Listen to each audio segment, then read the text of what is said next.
नमस्कार दोस्तों, आप सभी लोगों का अच्छी पाठशाला पर स्वागत है। जैसा कि हम सभी लोग क्रॉप साइंस के अंतर्गत यह जानते हैं कि मक्के को लेकर के हम सभी लोग अपनी पढ़ाई कर रहे हैं, तो उसमें हम सभी लोग कुछ महत्वपूर्ण किस्मों के बारे में बात कर रहे थे। पहले थोड़ा उसका रिवीजन कर लेते हैं, फिर आगे बढ़ेंगे। ठीक है दोस्तों, तो जैसे कि मक्के की संकुल किस्मों के बारे में हम सभी लोग अपनी पढ़ाई कर रहे थे, तो थोड़ा उसको एक बार फिर से नज़र डाल लेते हैं, फिर आगे आगे की ओर बढ़ते हैं। तो हमने एक ट्रिक भी बताई थी आप सभी लोगों को कि कैसे याद रखेंगे, अभी उस ट्रिक के बारे में बात करेंगे। खैर, तो अंबर किस्म की अगर हम बात करें तो अंबर दक्षिण भारत के लिए हिमालय के पर्वतीय क्षेत्रों में, ये देख सकते हैं आप सभी लोग,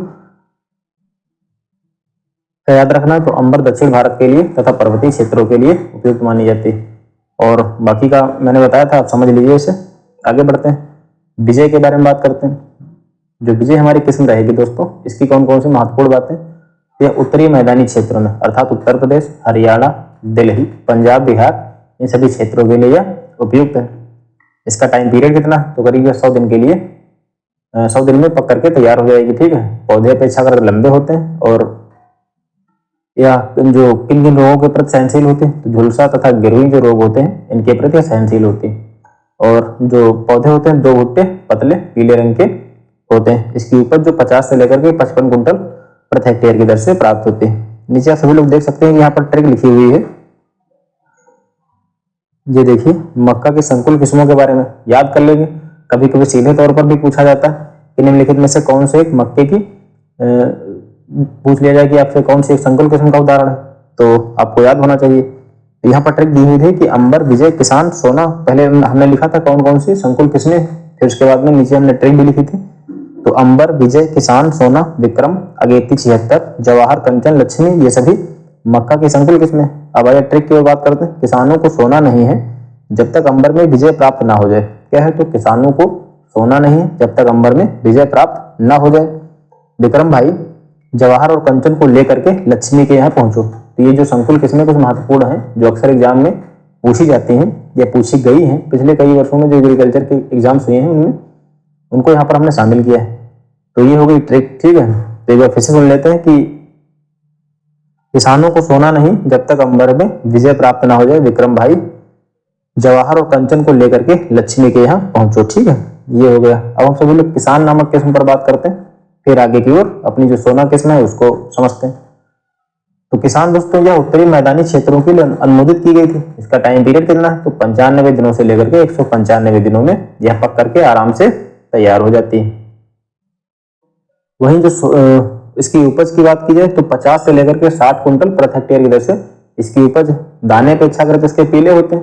जो किस्म होती है दोस्तों, तनाबोधक और मृद रोमिल आस्था में मंगमारी रोग के लिए प्रतिरोधी है। आगे बढ़ते हैं। अपनी अगली क्लास यहीं से आज से हमारी आरंभ होगी दोस्तों। अंतिम क्लास हमारी यहीं पर समाप्त हुई थी सोना नामक किस्म पर। तो पहले समझेंगे, फिर पीडीएफ को भी हम देखेंगे, सभी लोग पीपीटी जो हमारी उसको भी देखेंगे। उत्तरी मैदानी क्षेत्रों के लिए यह भी उपयुक्त है। आपकी जो सोना किस्म है उत्तरी मैदानी क्षेत्रों के लिए उपयुक्त है। इसका टाइम पीरियड करीब 90 से 100 दिनों के आसपास का है। उपज इसकी कितनी रहेगी, तो 45 से 50 कुंटल प्रति हेक्टेयर। भुट्टे वगैरह कैसे इसमें पाए जाते हैं, तो 2 भुट्टा प्रति पौधा और दाने छोटे तथा चमकीले रंग के होते हैं।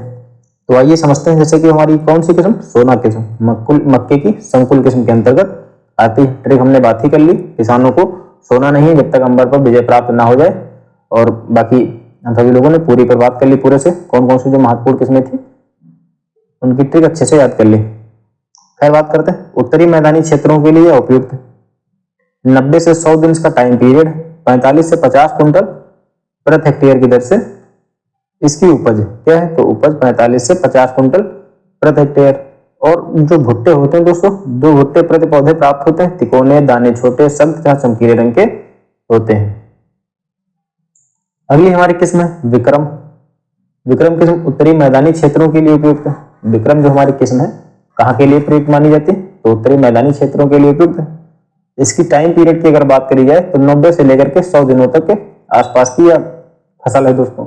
उपज 50 से लेकर के 60 कुंटल प्रति हेक्टेयर की दर से। अब यह कौन कौन से रोगों के प्रति कह सकते हैं कि सहनशील वगैरह, तो पौधे झुलसा जो गिरवी व डाउनी मिल्ड्यू, रोधक, अर्धरोधक। दाने इसके किस प्रकार होते हैं, तो दाने नारंगी, पीले, चमकीले रंग के होते हैं। तो विक्रम फसल के अंतर्गत अगर हम इंपॉर्टेंट चीज की बात की जाए तो इसके दाने हैं दोस्तों।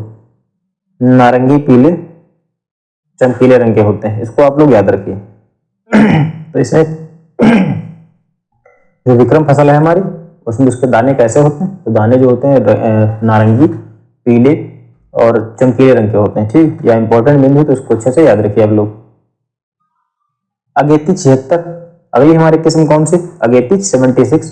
यह संकुल किस्म विजय से 4 से 5 दिन आगे होती है। यह संकुल किस्म हमारी विजय से 4 से 5 दिन आगे होती है और उस तथा देखा जाए तो उसके समान ही उपज देती है। मृद रोमिल आश्रितता को छोड़कर बाकी सभी रोगों एवं कीटों के प्रतिरोधी। तो यह भी इंपॉर्टेंट हो जाती है कि अगर देखा जाए तो यहाँ पर मृद रोमिल जो आपका रोग है और आश्रितता को अगर छोड़ दिया जाए तो बाकी सभी रोग एवं कीटों के प्रतिरोधी। ठीक है, पंजाब के लिए विकसित की गई। कहाँ के लिए विकसित की गई, तो इसमें कौन कौन से बिंदु इंपॉर्टेंट है जिन पर आपको नजर बनाए रखनी है। पहली बात तो यह है दोस्तों, यह विजय से 4 से 5 दिन आगे अगेती किस्म। अगेती का तात्पर्य आप समझने के लिए कैसे याद रख सकते हैं, अगेती का अर्थात आगे, तो 4 से 5 दिन आगे, किससे आगे, तो विजय किस्म से आगे, उसी के समान उपज देती है। ठीक है, यहां पर देखा जाए तो मृद रोमिल आसिड, इन दो रोगों की बात की जा रही है। मृद रोमिल आसिड को छोड़कर बाकी सभी रोग और कीटों के प्रतिरोधी पंजाब के लिए विकसित की गई। तो आपसे पूछा जाता है कि निम्नलिखित में से कौन सी एक ऐसी किस्म है जिसका विकास पंजाब के लिए किया गया, और किसकी किस्म है, तो मक्के की किस्म। तो आपका ऑप्शन क्या हो जाएगा दोस्तों, सही अगेती 76 हो जाएगा। जवाहर की बात करें तो यह किस्म उत्तरी मैदानी क्षेत्रों के लिए अच्छी मानी जाती है। जो जवाहर किस्म है उत्तरी मैदानी क्षेत्रों के लिए उपयुक्त मानी जाती है। 100 से 105 दिनों में पक करके तैयार हो जाती है। इसका टाइम पीरियड कितना, तो 100 से 105 दिनों में पक करके तैयार हो जाती है, 45 से 50 क्विंटल प्रति हेक्टेयर की दर से। आगे बढ़ते हैं, अपनी कंचन किस्म की बात करें तो मक्का की यह फसल दोस्तों, इसका टाइम पीरियड कितना, 70 से लेकर के 80 दिन में तैयार हो जाती है। यह नवीन किस्म है। तो इसमें कंचन मान लेते हैं, आपका कंचन दिया हुआ कंचन, अब ना से आपका क्या हो जाएगा, नवीन।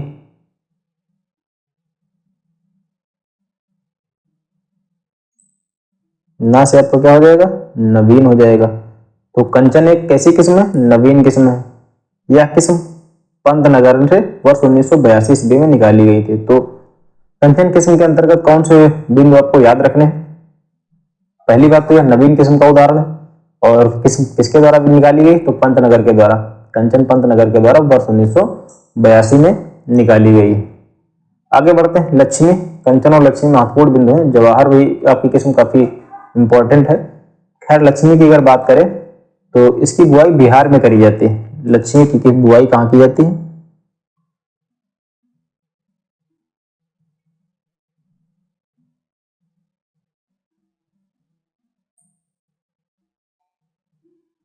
ये जो हमारी किस्म है, अगर इसकी बुआई की बात की जाए कहाँ की जाती है, बिहार में की जाती है। तो बुआई इसकी बिहार में हो गई। यह रबी ऋतु के लिए उगाई जाती है। ठीक है, तो खैर सीजन तो इतना मायने नहीं रखता है याद रखने के लिए। बाकी आप सभी लोग इतना याद रखिए, ये लक्ष्मी की खेती कहाँ की जाती है, किस राज्य में की जाती है, तो बिहार में करी जाती है, क्योंकि यह एक इंपॉर्टेंट बिंदु है। तो इसकी खेती दोस्तों बिहार में करी जाती है, रबी ऋतु में उगाई जाती है। टाइम पीरियड की बात की जाए, फसल अवधि कितने समय में पक करके तैयार होती है, तो 150 से लेकर 160 दिनों में, 150 से लेकर के 160 दिन में तैयार हो जाती। और इसकी उपज कितनी, तो 60 से 65 क्विंटल प्रति हेक्टेयर की दर से इसकी उपज होती है दोस्तों। 60 से 65 क्विंटल प्रति हेक्टेयर हो गया। ठीक है, और इसको खरीफ में नहीं उगाया जाना चाहिए। तो यह भी बन सकता है कि निम्नलिखित में से कौन सी किस्म है जिसको खरीफ में नहीं उगाया जाना चाहिए, तो लक्ष्मी।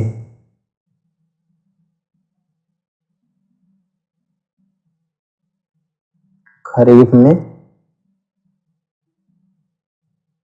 नहीं उगाया जाना चाहिए।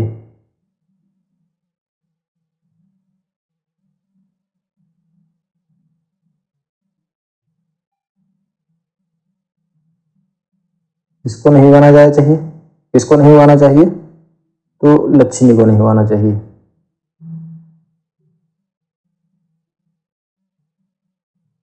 अब बात करते हैं कि मक्का की अधिक लाइसिन युक्त संकुल किस्में, कौन कौन सी किस्में ऐसी हैं जो लाइसिन से युक्त है। पहले तो समझ लेते हैं, आपकी प्रोटीन हो गई, रत्ना हो गई, शक्ति, ये सभी क्या है दोस्तों, तो ये सभी कह सकते हैं कि मक्के की जो लाइसिन युक्त संकुल किस्में, क्योंकि इसमें लाइसिन की मात्रा हम कह सकते हैं ठीक ठाक पाई जाती है। तो नोट कर लेते हैं इनको एक स्थान पर ताकि याद करने में आसानी हो। लाइसिन युक्त किस्में,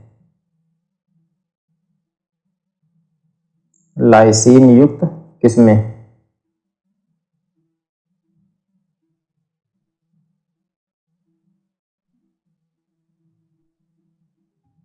तो आपकी लाइसिन युक्त किस्में कौन कौन सी? प्रोटीन हो गई आपकी, ठीक है, रत्ना हो गई, प्रोटीन, रत्ना, प्रोटीन हो गई, रत्ना हो गई, शक्ति, ये सभी लाइसिन युक्त किस्में हैं आपकी। अब एक एक करके हम सभी लोग बात करते हैं इस पर। पहली हमारी किस्म कौन सी? प्रोटीन है, ठीक है।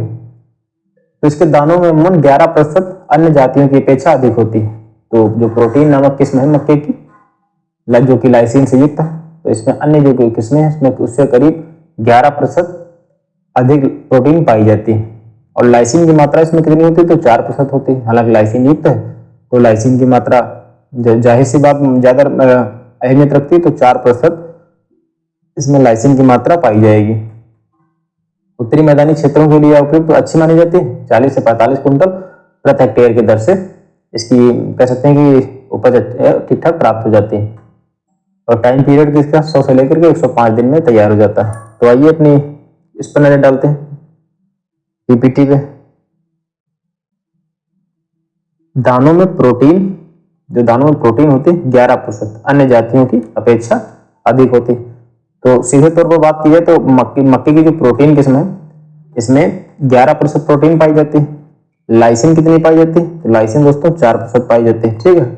और इसकी उपज 40 से 45 कुंटल प्रति हेक्टेयर। भुट्टे पर जो छिलके होते हैं सख्त होते हैं, झुलसे और गिरवी के प्रति सहनशील से रोधक होते हैं। और यह फसल 100 से लेकर के 105 दिनों में तैयार हो जाती है।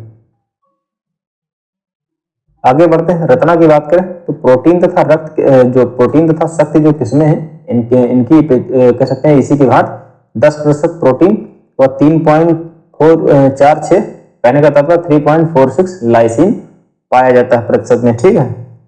तो प्रोटीन तथा शक्ति की घात जो हमारी किस्में किसकी घात? प्रोटीन तथा शक्ति की घात 10% इसमें प्रोटीन पाई जाती है। तो रत्ना में कितनी प्रोटीन पाई जाती है? जो रत्ना हमारी किस्म है कितनी इसमें प्रोटीन पाई जाती है? 10% पाई जाती है। लाइसिन कितना पाया जाता है? 3.46 पाया जाता है। इसकी खेती कहां पर की जाती है? खेती पर अगर सभी लोग नजर डालते हैं तो पंजाब,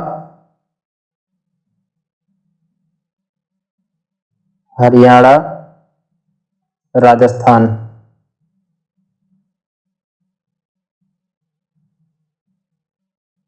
तो जो रत्ना की किस्म है लाइसिन से युक्त वाली उसमें प्रोटीन अमूमन 10% पाई जाती है। 3.46% लाइसिन पाया जाता है। और इसकी खेती के लिए कौन कौन से इलाके ठीक ठाक है? तो पंजाब, हरियाणा, राजस्थान जैसे क्षेत्रों में इसकी खेती अच्छे से की जाती है। और इसका जो फसल 95 से 100 दिनों में पक करके कह सकते हैं तैयार हो सकती है। तना बेधक, डाउनी मिल्ड्यू को सहनशील, और उपज इसकी 40 से लेकर के 45 कुंटल प्रति हेक्टेयर है। अब शक्ति किस्म पर बात करते हैं। जो शक्ति हमारी किस्म है मक्के की, इसकी खेती आमतौर पर मध्य प्रदेश, राजस्थान व उत्तर प्रदेश के कुछ तराई क्षेत्रों के लिए उपयुक्त है। अच्छा, पूछा भी जा सकता है कि शक्ति नामक किस्म की खेती उत्तर प्रदेश के किन क्षेत्रों में की जाती है? तो उत्तर प्रदेश के तराई इलाकों में करी जाती है। तो इसको याद रखिए। जो शक्ति किस्म है ता से आपका ता हो गया, तराई हुई हो गया। जैसे कि अगर समझने की बात की जाए, शक्ति है मान लेते हैं शक्ति, तो इसमें तार है, इधर आप तराई भी हो गया। तो उत्तर प्रदेश के किन इलाकों में की जाती है? मध्य प्रदेश, राजस्थान के साथ साथ उत्तर प्रदेश के तराई क्षेत्रों के लिए भी उपयुक्त है। शक्ति में जो लाइसिन है दोस्तों कितनी पाई जाती है? तो 2% पाई जाती है। कितनी पाई जाती है लाइसिन? लाइसिन 2% के आसपास पाई जाती है। प्रोटीन कितनी पाई जाती है? प्रोटीन इसमें 10.6% पाई जाती है। जैसा कि आप सभी लोग देख सकते हैं कि प्रोटीन 10.6% पाई जाती है। तो लाइसिन की मात्रा देखिए, क्योंकि लाइसिन से युक्त किस्में और कितनी प्रोटीन पाई जा रही है इन तीनों में, इसको भी याद रखिए, क्योंकि ये प्रोटीन वाली भी किस्में एक प्रकार से कह सकते हैं किस्में हैं कि किसमें ठीक ठाक मात्रा में प्रोटीन पाई जाती है। तो लाइसिन इसमें 2% पाई जाएगी, प्रोटीन 10.6% पाई जाएगी। फसल अवधि कितनी रहेगी? 95 से 100 दिन के आसपास, उपज 40 से 45 कुंटल प्रति हेक्टेयर की दर से। ये हो गई आपकी। अब हम सभी लोग एक महत्वपूर्ण बिंदु इस पर नजर डालते हैं। जैसा कि देख सकते हैं कि मक्के की अगेती संकुल किस्में कौन कौन सी हैं? अगेती संकुल किस्में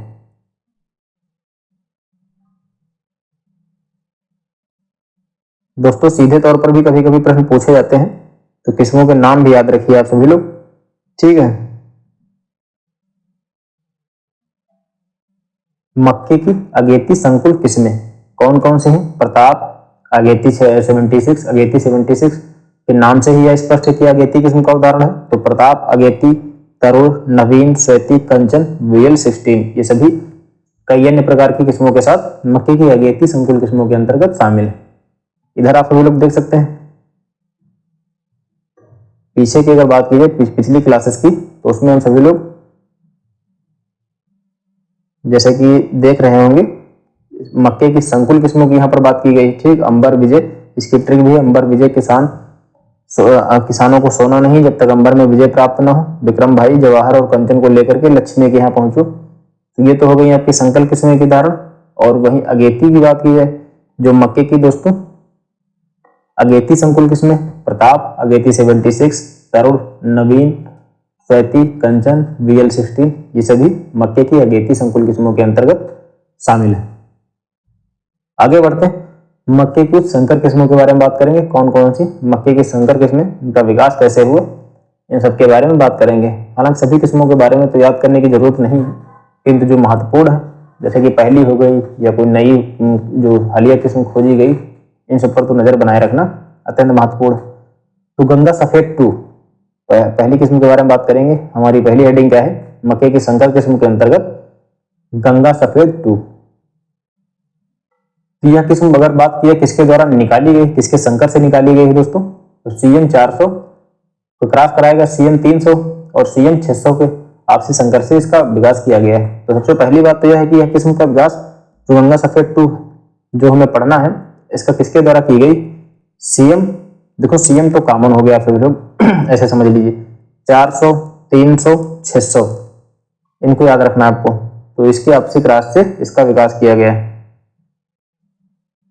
तो CM आपका 400 हो गया, CM 300 हो गया, CM 600 हो गया। जब इनका आपस में क्रॉस कराया गया तो गंगा सफेद 2 का विकास हुआ, ठीक है। और एक महत्वपूर्ण बिंदु है, यह एक त्रिपथ संकर किस्म है। कौन सी? यह एक त्रिपथ संकर किस्म है दोस्तों, जो कि बहुत ही महत्वपूर्ण बिंदु है, जिसको मैं नोट भी किए दे रहा हूं अलग से। इस किस्म के बारे में बात चल रही है, गंगा सफेद 2। तो अगर इसकी बात की जाए त्रिपथी संकर किस्म है, कैसी है? तो त्रिपथ संकर किस्म। तो गंगा सफेद 2 त्रिपथ संकर किस्म है। उत्तर प्रदेश, बिहार, राजस्थान, पश्चिम बंगाल इन सभी क्षेत्रों में मक्का के लिए खेती के लिए उपयुक्त है, ठीक है। और इसकी टाइम पीरियड 55 से लेकर के 60 टाइम पीरियड दोस्तों 95 से लेकर के 100 दिन में पक करके तैयार हो जाती। इसकी उपज 60 कुंटल के आसपास करीब रहेगी। और इसमें स्टार्च की मात्रा अधिक पाई जाती है। यह भी एक महत्वपूर्ण बिंदु है कि स्टार्च देखा जाए तो इसमें अधिक पाया जाता है। बाकी उत्तर प्रदेश, बिहार, पश्चिम बंगाल, राजस्थान में मक्का उगाने के लिए उपयुक्त है। इतना आप सभी लोग इसके अंतर्गत याद रखिए। तो गंगा सफेद 2 को CMS 400, 300 और 600 के द्वारा इसका विकास किया गया। जो गंगा सफेद 2 एक प्रकार की त्रिपथ संकर किस्म का उदाहरण है दोस्तों। स्टार्च अपेक्षाकृत इसमें अधिक पाया जाता है, इन बातों को याद रखिए। आगे बढ़ते हैं, गंगा 4 के बारे में बात करते हैं। गंगा 4 का दोस्तों विकास किसके द्वारा किया गया? सबसे पहली बात तो यह है CM 400, 300, 602। आप सभी लोग अगर इधर देखें तो इधर 400, 300 और 600 का क्रॉस कराया गया, तब गंगा सफेद 2 अब इसका 2 गुना 4 हो गया। गंगा 4 के बारे में बात की जा रही है, तो यहाँ पर 602, अब आगे क्या हो गया? 602 हो गया। यह देखिए इधर 602, तो 400, 300, 602, ये गंगा 4 के बारे में बात हो रही है। इसकी आपसी क्रॉस से इसका विकास किया गया है। ठीक है। देश के अधिकतर मक्का उगाने वाले क्षेत्रों के लिए उपयुक्त है। तो इसका एक महत्वपूर्ण बिंदु क्या है? गंगा 4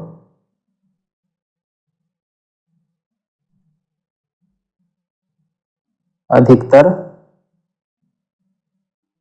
मक्का उगाने वाले क्षेत्रों के लिए उपयुक्त।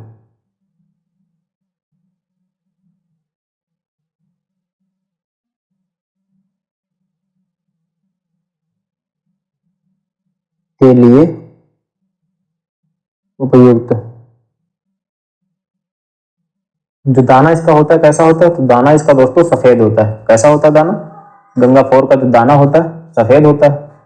ये देख सकते हैं आप सभी लोग। 2.5 सेंटीमीटर ऊंचे तने होते हैं और मजबूत होते हैं करीब। खैर पत्ती झुलसा तना छेदक और लॉजिक की मध्य रोधक है। किसकी? लॉजिक की। ये एक महत्वपूर्ण बिंदु है, लॉजिक की मध्य रोधक। कौन सी? तो गंगा 4।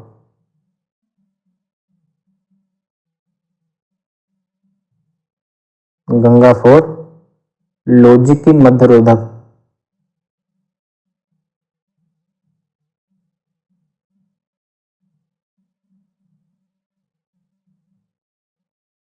बाकी टाइम जो टाइम पीरियड रहेगा 105 दिन का रहेगा। उपज 45 से लेकर के 50 कुंटल प्रति हेक्टेयर की दर से। आगे बढ़ते हैं तो गंगा 5 की बात करते हैं। गंगा 5 के कौन कौन से मुख्य बिंदु हैं उनको समझते हैं। तो इसका विकास किसके द्वारा किया गया?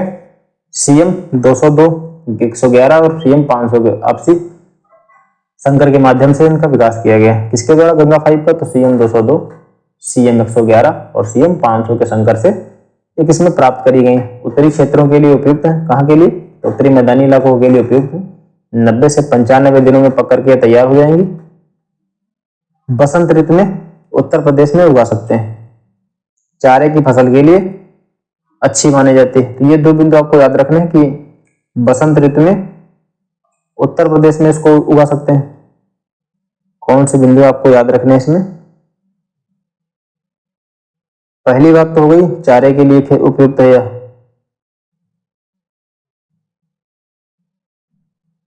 और अगली बात क्या हो गई? बसंत ऋतु में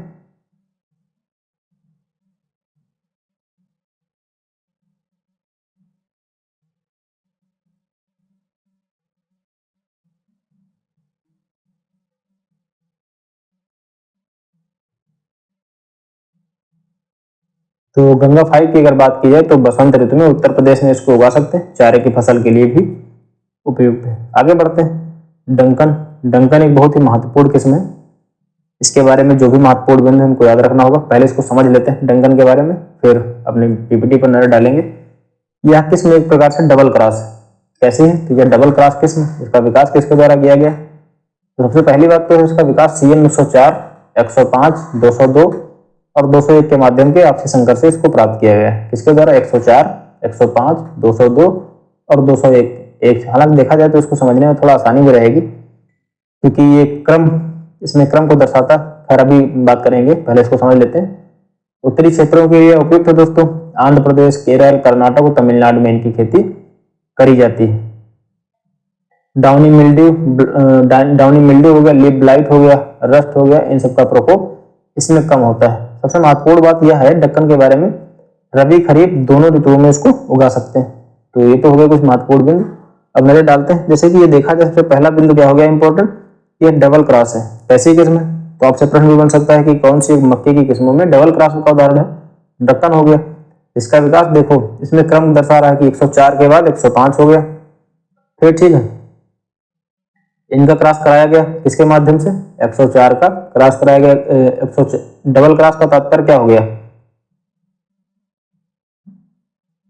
एक तो ये हो गई आपकी सीएम 104, 105, एक ये हो गया मान लेते हैं आप ये, ठीक। और एक ये हो गया आपका, इसको आप बी मान लीजिए। और ए के अंतर्गत देखा जाए तो दो किस्में शामिल है। डबल क्रॉस का अगर बात की जाए, डबल क्रॉस किसे कहेंगे? तो पहला तो मान लेते हैं कि ए हो गया एक, ठीक है, और बी हो गया। इसका आपसी क्रॉस, इसके अंतर्गत ये हो गई चीजें, इसके अंतर्गत ये हो गई चीजें। जब इनका क्रॉस कराया जाए तो हम कहेंगे डबल क्रॉस। जैसे कि देखिए इधर पहले तो ए हो गया, ठीक है, और बी हो गया, एक सिंगल क्रॉस हो गया, फिर ए के अंतर्गत भी 2 किस्में और बी के अंतर्गत भी 2 किस्में, तो ये डबल क्रॉस हो गए। और खैर बाकी आप समझने के नजरिए से बात करते हैं, देखा जाए तो 104 और 105 हो गया, इधर हो गया 202 और 201 हो गया। तो क्रम को दर्शाते हैं। संकर से प्राप्त किया गया उत्तरी मैदानी क्षेत्रों के लिए संतुत की गई। किन क्षेत्रों के लिए इसकी संतुति की गई? तो उत्तरी मैदानी क्षेत्रों के लिए इसकी संतुति की गई। और इसकी खेती आंध्र प्रदेश, कर्नाटक, केरल, तमिलनाडु जैसे राज्यों में की जाती है। Downy mildew, leaf blight, rust का प्रकोप कम होता है। उपज 55 से लेकर के 60 कुंटल प्रति हेक्टेयर। दक्कन को रबी खरीफ दोनों ऋतुओं में उगाया जा सकता है। फसल 130 दिनों में पक करके तैयार हो जाती है। अच्छा दोस्तों, ये तो हो गई कुछ बहुत ज्यादा जानकारी। आप लोगों को याद क्या रखना है वो बता दे रहा हूं, इतने से आपका काम चल जाना चाहिए। पहली बात तो दक्कन जो हमारी किस्म है डबल क्रॉस का उदाहरण है, इतने से ठीक है, ये हो गया एक महत्वपूर्ण बिंदु। अगला बिंदु हमारा हो गया, जैसे अगर कुछ ज्यादा कठिन बनाना चाहे एग्जामिनर ने तो पूछ लिया जाएगा कि किसके द्वारा इसका विकास किया गया। तो CM 104 105 इंटू, कहने का इंटू का तात्पर्य बाकी डबल क्रॉस की यहाँ पर बात हो रही तो 202 और 201 इनके आपसी संकर से इसका विकास किया गया। अब अगला बिंदु हमारा क्या हो जाएगा? उत्तरी मैदानी क्षेत्रों के लिए उपयुक्त है। अब दक्कन को रबी के साथ साथ खरीफ दोनों ऋतुओं में उगाया जा सकता है। 130 दिनों में पक करके तैयार हो जाती है। तो इसको याद रखिए आप सभी लोग। बाकी तो खैर कुछ एग्जाम के लिहाज से इंपॉर्टेंट लग नहीं रहा। तो दक्कन डबल क्रॉस किस्म है और किसके द्वारा विकास किया गया? रबी खरीफ दोनों ऋतुओं में उगाया जा सकता है इसको। गंगा 7 के बारे में बात करते हैं। जो गंगा 7 किस्म है इसके बारे में बात करते हैं। यह दोस्तों विशेष तौर पर उत्तर प्रदेश के लिए इसकी संतति की गई। तो गंगा 7 का विकास किसके लिए किया गया है? एक प्रकार से कह सकते हैं गंगा 7 का विकास यूपी के लिए किया गया है। इसमें गेवी, रस्ट, लीफ ब्लाइट का प्रकोप कम होता है। 95 से 100 दिनों में पक करके तैयार हो जाती है। दानों का रंग कैसा होता है? तो दानों का रंग होता है पीला, संतरा का रंग होता है। तो पीला संतरे जैसे इनके दाने के रंग होते हैं। अब अगली किस्म हमारी है हाई स्टार्च। कौन सी है? तो हाई स्टार्च। यह किस्म भी एक आपकी त्रिपथ संकर किस्म है। और एक अभी मैं पूर्व में बताया आप सभी लोगों को कौन सी त्रिपथ संकर किस्म का उदाहरण है? गंगा सफेद 2। गंगा सफेद 2 भी एक त्रिपथ संकर किस्म है और हाई स्टार्च भी एक त्रिपथ संकर किस्म है दोस्तों। तो हाई स्टार्च के बारे में समझते हैं इसको। इसके द्वारा विकास की गई है।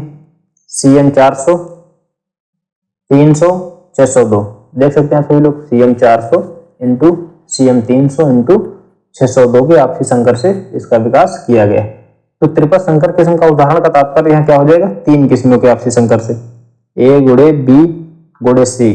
ठीक है, तो त्रिपथ संकर का तात्पर्य क्या हो जाएगा? A गुणे B गुणे C। मान लेते हैं 3 हो गई, A हो गया, B हो गया, इसमें 2 किस्में हो गई, एक अगली शामिल कर लिया गया, 3 किस्में हो गई। तो त्रिपथ संकर किस्म हो गई आपकी। इसी प्रकार अभी पूर्व में हमने एक किस्म के बारे में बात की थी। तो CM 400 एक ही किस्म हो गई, CM 300 एक ही किस्म हो गई, CM 602 एक ही हो गई। तो इनके आपसी संकर से हाई स्टार्च का विकास किया गया। ये त्रिपथ संकर किस्म का उदाहरण है। इसको स्टार्च के लिए उगाते हैं, जैसा कि इसका नाम ही है हाई स्टार्च। तो इसको स्टार्च के लिए उगाते हैं। उत्तरी बिहार में काफी प्रचलित है, इसको भी याद रखिए। बाकी समझ लीजिए अंगमारी, रस्ट और डाउनी मिल्ड्यू तथा तनावेधक के इसमें कीटों का प्रकोप नहीं होता है। इसकी जो पककर तैयार होने की अवधि है 105 से 110 दिनों में और उपज इसकी 55 से लेकर के 60 कुंटल प्रति हेक्टेयर की दर से। तो खैर बाकी आप सभी लोग ऊपर का याद रखिए। हाई स्टार्च का विकास एक त्रिपथ संकर किस्म का उदाहरण है। 400, 300, 602 के आपसी संकर से इसका विकास किया गया उत्तरी क्षेत्रों के लिए। उत्तरी क्षेत्रों का तात्पर्य दोस्तों यहाँ पर क्या है? उत्तरी बिहार में काफी प्रचलित है। और बाकी कहने बिंदु तो हमने समझ ही लिए। आगे बढ़ते हैं, हिमालय के बारे में बात करते हैं। जो हमारी हिमालय किस्म है, यह किस्म CM 202, CM 202 और CM 205, ठीक है, तो CM 113 और CM 112 के संकर से निकाली गई। मुख्य रूप से हिमालय का नाम है दोस्तों, तो हिमालय के क्षेत्रों में ही इसकी खेती की जाती है। हिमाचल प्रदेश, जम्मू कश्मीर, ठीक है, और किसका किसका प्रकोप इसमें नहीं होता, तो अंगमारी डाउनी मिल्ड्यू का प्रकोप नगण्य होता है करीब। फसल 115 दिनों में पक करके तैयार हो जाती है। उपज इसकी अमूमन 470 कुंटल के आसपास हो जाती है प्रति हेक्टेयर की दर से। संगम किस्म इंपॉर्टेंट किस्म है मक्के की, और हिमालय की किस्म इंपॉर्टेंट है। हालांकि एक बार यह आया हो कि निम्न, जैसे कि सीधे तौर पर पूछा गया कि हिमालय किसकी किस्म है, तो मक्के की किस्म है, पर्वतीय क्षेत्रों के लिए उपयुक्त है। और किसके द्वारा विकास वगैरह किया गया, खैर ये तो नहीं पूछा गया है अभी। तो मक्के की यह किस्म जो हमारी संगम है दोस्तों, 2 इंटू पेनो इंटू मक्का इंटू सैफेड 1 के संकर से विकसित की गई। इंपॉर्टेंट है, इसको याद रखिए। संगम का विकास किसके द्वारा किया गया, 2 इंटू पेनो इंटू मक्का सैफेड 1 के संकर से इसकी निकाली गई। और पंजाब में इसकी खेती की जाती है। संगम की खेती किस राज्य में की जाती है, तो पंजाब में खेती की जाती है। 110 से 115 दिनों में पक करके तैयार हो जाती है। ठीक है, उपज 50 से 60 कुंटल प्रति हेक्टेयर की दर से रहती है। आगे बढ़ते हैं, कुछ मक्के की किस्मों से संबंधित कुछ महत्वपूर्ण बिंदु हैं, इन पर नजर डालते हैं, जो कि बहुत ही इंपॉर्टेंट है, याद रखिए। दक्षिण भारत के लिए किसकी बात हो रही है यहाँ पर, दक्षिण भारत के लिए दक्कन एवं रंजीत किस्में ठीक है। कह सकते हैं कि जैसे धान गेहूं, कुछ किस्मों से लेकर के कई प्रश्न बनते हैं। धान गेहूं और मक्का हो गया आपका, कपास गन्ना, ये सभी बहुत ही महत्वपूर्ण किस्में हैं। तो इसमें कोशिश कीजिए दोस्तों कुछ भी ना छूटने पाए। खैर दक्षिण भारत के लिए दा से आपका दक्षिण हो गया, दा से दक्कन हो गया। रंजीत दक्कन रंजीत किस्में दक्षिण भारत के लिए उपयुक्त है। पर्वतीय क्षेत्रों के लिए आमतौर पर हिमालय मक्के की किस्म है, अभी हमने पढ़ा, तो हिमालय 123 BL 54 ये सभी पर्वतीय क्षेत्रों के लिए उपयुक्त है। प्रोटीन एवं शक्ति लगभग 100% से 100% अधिक लाइसिन तथा ट्रिप्टोफैन से युक्त है। प्रोटीन और शक्ति हो गई आपकी लगभग 100% अधिक लाइसिन तथा ट्रिप्टोफैन युक्त है। नई पौष्टिक किस्में पहाड़ी क्षेत्रों में चारे के लिए ओक्लाहोमा प्राइड ऑफ सेलाइन को उगाते हैं। बहुत इंपॉर्टेंट बिंदु हैं सभी, इनको याद रखिए, हो सकता है इन्हीं से आपको प्रश्न देखने को मिल जाए। तो एक बार फिर से समझ लेते हैं। दक्षिण भारत की बात की जाए तो दक्कन हो गई आपकी, रंजीत हो गई। पर्वतीय क्षेत्रों की 123 हिमालय 123 BL 54 की अनुशंसा की गई। प्रोटीन एवं शक्ति जो किस्में नई पौष्टिक किस्में, इसमें 100% अधिक लाइसिन तथा ट्रिप्टोफैन पाया जाता है दोस्तों। पहाड़ी क्षेत्रों के लिए ओक्लाहोमा प्राइड ऑफ सेलाइन को उगाते हैं। किसको उगाते हैं पहाड़ी क्षेत्रों के लिए, तो ओक्लाहोमा और प्राइड ऑफ सेलाइन को उगाते हैं, जो कि बहुत इंपॉर्टेंट बिंदु है। आगे बढ़ते हैं, तो मैदानी क्षेत्रों के चारे के लिए वर्ण जैसे केटी 41 और मेरठी को उगाते हैं। मैदानी क्षेत्रों में जो चारे के लिए उगाई जाती है, किसको उगाई की जाती है, जैसे कि केटी 41 हो गया आपका, और मेरठी को उगाया जाता है। भारतीय कृषि अनुसंधान संस्थान, यहाँ पर किसकी बात हो रही है, भारतीय कृषि अनुसंधान संस्थान नई दिल्ली में वर्ण द्वारा विकसित NP2 पीले दाने वाली मक्का है। कैसी, भारतीय कृषि अनुसंधान संस्थान नई दिल्ली में वर्ण द्वारा विकसित NP2 पीले दाने वाली मक्का है। इस प्रकार की मक्का है, तो इसमें पीले दाने वाली मक्का है दोस्तों। ठीक है, कौन, तो NP2। मक्का की संकर किस्में कौन कौन से हैं, जैसे कि गंगा हो गई hybrid, Ranjit Ganga hybrid 101 EH 40 184, ठीक है। वहीं हिमालय 1231 BL 16 और BL 54 की खेती की जाती है मक्के की संकर किस्मों के अंतर्गत।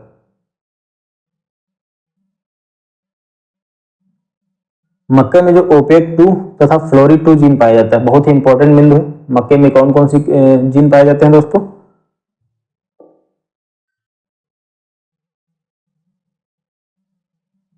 तो मक्के में OPEC2 तथा फ्लोरीजीन 2 पाए जाते हैं। कि OPEC2 से संबंधित कई बार प्रश्न पूछे गए, हो सकता है इस बार फ्लोरी2 से पूछा जाए। खैर OPEC2 तथा फ्लोरी2 जीन इसमें पाए जाते हैं, तो मक्के में पाए जाते हैं। आप सभी लोग इसको याद रखिए। संकुल किस्मों में पाए जाते हैं। मक्के की अगेती 76 किस्म पंजाब में, जो अगेती 76 किस्म है पंजाब में मक्का गेहूं के साथ या मक्का आलू के साथ उगाया जाता है। तो अगेती 76 को पंजाब में मक्का गेहूं के साथ या मक्का आलू के साथ उगाया जाता है। फसल करीब 85 दिनों में पकड़ के तैयार हो जाती है। नवीन, कंचन, श्वेती, तरुण, प्रताप ये किस्में 75 से 90 दिनों में पकड़ के तैयार हो जाती है। कौन कौन सी, तो आपकी नवीन हो गई, कंचन हो गई, श्वेती, तरुण, प्रताप ये सभी 75 से 90 दिनों में पक करके तैयार हो जाते हैं।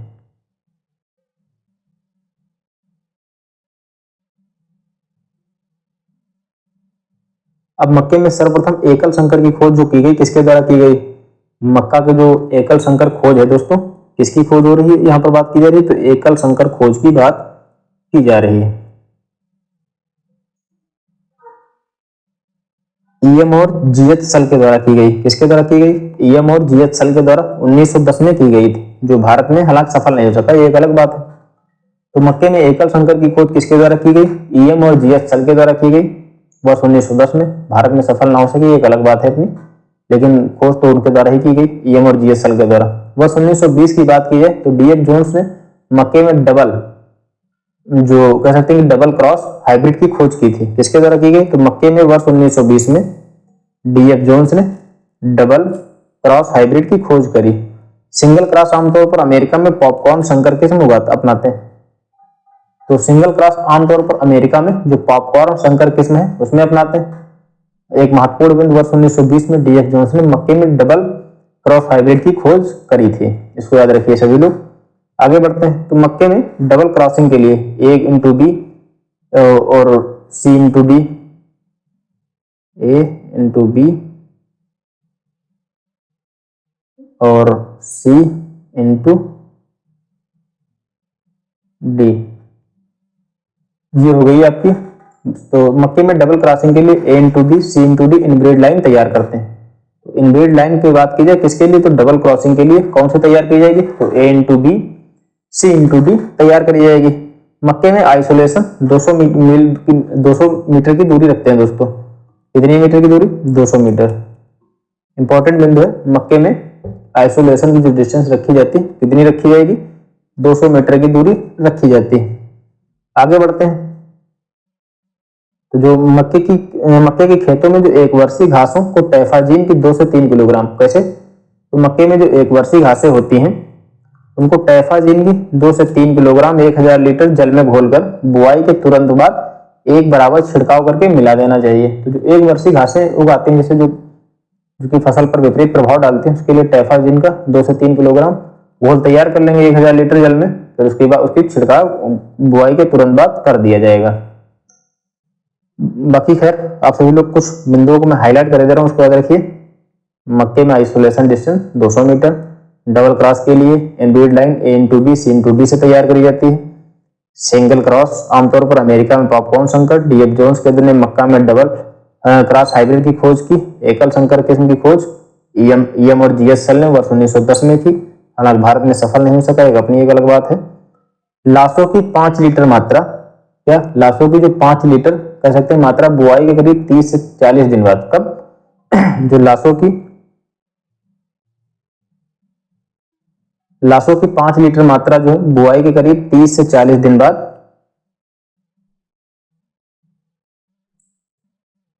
बाद खेत में छिड़काव कर देना चाहिए। मक्के की खेत में खरपतवार को नाश करने का अच्छा उपाय कारगर साबित होगा।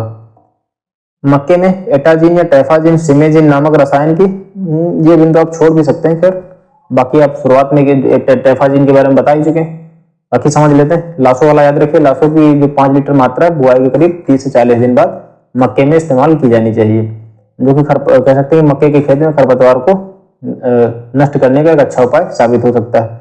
मक्के में एटाजीन या टेफाजीन 50% डब्ल्यूपी सीमेजिन नामक रसायन की 1.2 से लेकर के 2 किलोग्राम को 800 से 1000 लीटर पानी में घोलकर तुरंत सिंचाई करना चाहिए। इससे एक वर्षीय घास कुल और चौड़ी पत्ती वाले खरपतवार नहीं उगते हैं।